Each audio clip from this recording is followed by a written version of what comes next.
Oh oui, ça va me manquer.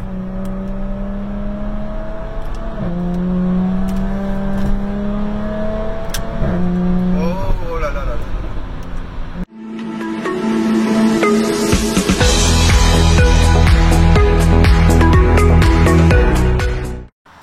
Bonjour tout le monde.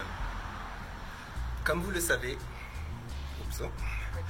savez, en 2019, une de mes résolutions principales était de nettoyer mes finances. Et un des processus numéro 1 pour ça est de ne plus avoir de dettes. Et l'une des pires dettes que l'on peut avoir, c'est avoir une voiture. C'est d'avoir une voiture que l'on paie avec un crédit, et c'est mon cas aujourd'hui. Donc, je vais suivre mes propres conseils et vivre par mes propres conseils. Et du coup, je vais aujourd'hui utiliser un service à Dubaï qui s'appelle sellenycar.com. Ah non, c'est pas sellenycar.com, c'est le Dubizzle Sell It For Me. Donc c'est comme si Le Bon Coin avait un service pour vendre les voitures pour les particuliers. Donc l'objectif est maintenant de aller nettoyer la voiture, aller leur apporter la voiture, qu'ils fassent un pronostic, un diagnostic et une valorisation, et leur laisser la voiture pour qu'ils la vendent après sur le site. Donc vous allez me suivre aujourd'hui pour la dernière fois où je vais être dans ma voiture. Ah zut, j'ai oublié quelque chose, j'ai oublié la deuxième clé, il faut que j'aille la chercher.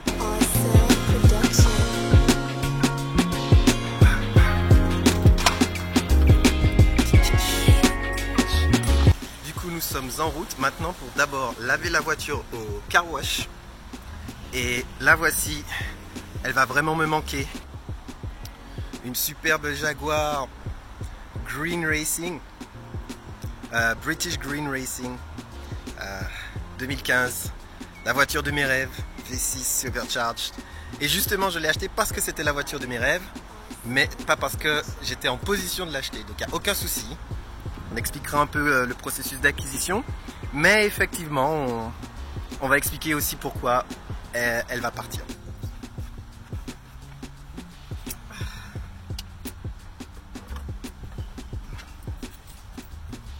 Elle va vraiment me manquer, et surtout pour ça.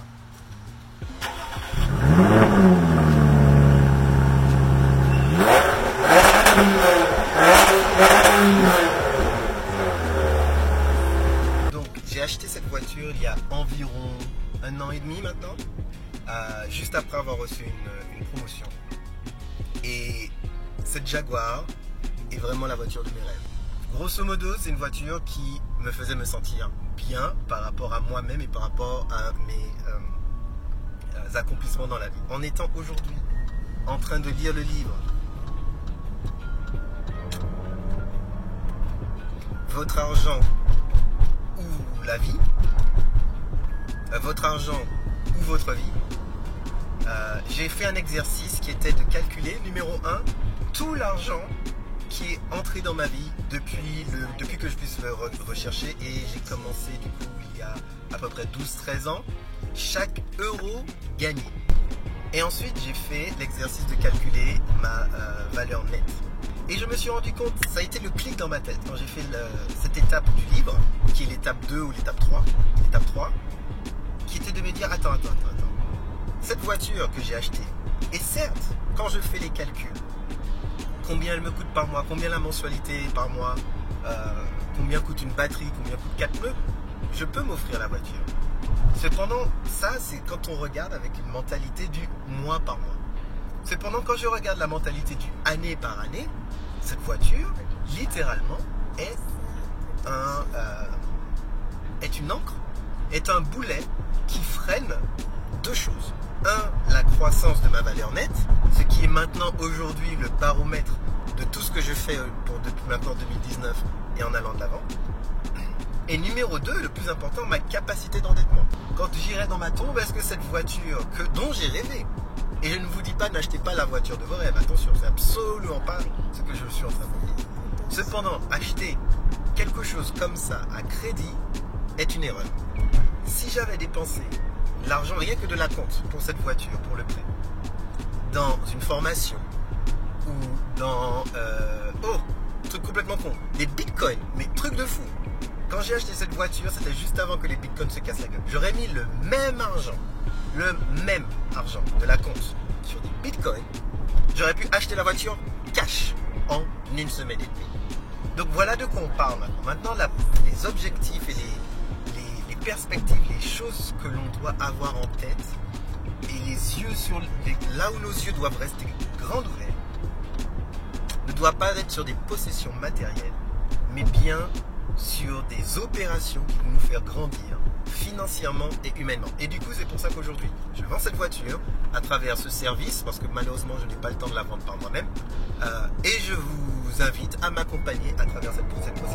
Allez, un dernier petit coup, que vous entendiez le moteur, parce que vraiment, c'est du lourd.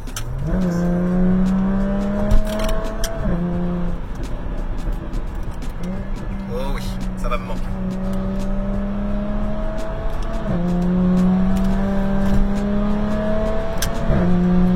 Oh là là là là. Oups.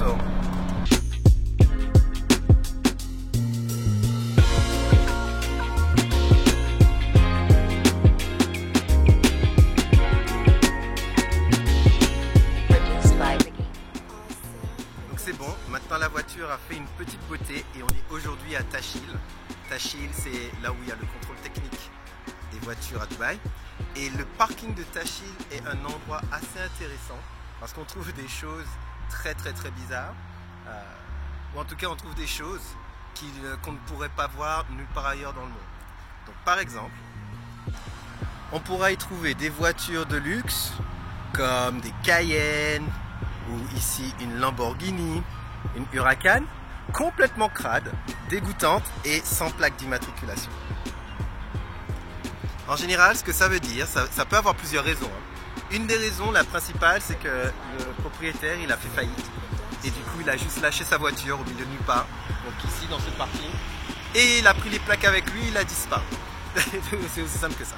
Ou alors, elles sont là pour export. Du coup, on peut en fait acheter, le business de flipper des voitures à Dubaï est très gros. Parce qu'on peut en fait effectivement trouver des véhicules assez rares, pour moins cher qu'en Europe, et après les exporter en Europe. Donc c'est peut-être aussi des véhicules qui sont là à l'export. Mais bon, là, comme on est un petit peu en avance, on va s'arrêter, encore une fois, au McDo, parce que j'ai rien mangé encore aujourd'hui, je crève la dalle, et on va s'arrêter vite fait, manger un petit peu. Le rendez-vous est dans 30 minutes, et on verra la deuxième étape, qui est d'effectivement faire du business avec Dubizzle Sell It Farm. A plus.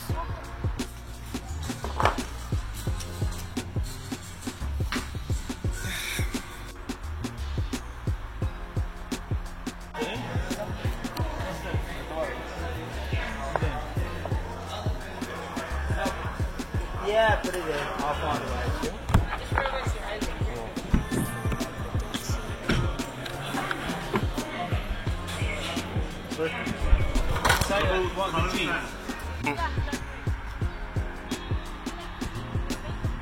Yeah.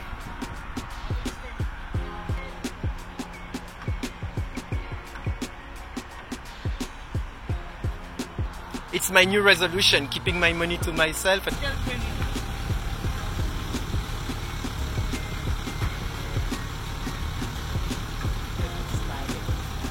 Donc maintenant, tout a été fini, c'est fait. La voiture est avec X-Pact Wheels. Donc, retour d'expérience.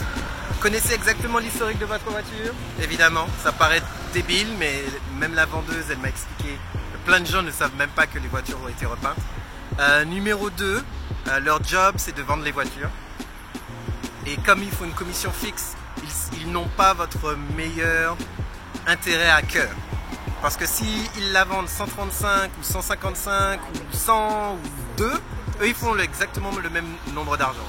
Donc leur objectif est de vendre la voiture, même s'ils la sous-vendent. Ils la sous-valuent, pour eux ça ne fait aucune différence. Donc il faut bien savoir que leur objectif est de vendre la voiture le plus vite possible. Donc sachez exactement quel est votre prix plancher avant de vous engager. Ils sont plutôt sympas, mais c'est des vendeurs bien connus.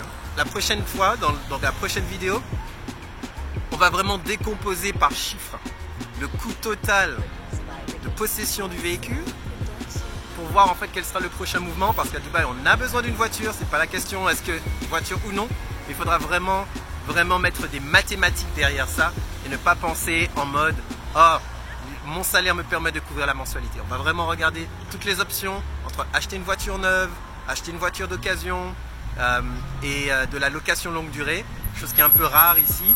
Et on va vraiment se concentrer sur le coût total de possession sur les 2 prochaines années pour voir effectivement quel véhicule on achètera la prochaine fois à travers toutes les options possibles. Donc, merci beaucoup de m'avoir suivi aujourd'hui pour voir comment ça se passe avec Tashil Expat Wheels. On se retrouve pour la prochaine vidéo. Je vous souhaite encore une fois une superbe année 2019 et à très bientôt pour les nouvelles aventures d'un Martiniquais à Dubaï.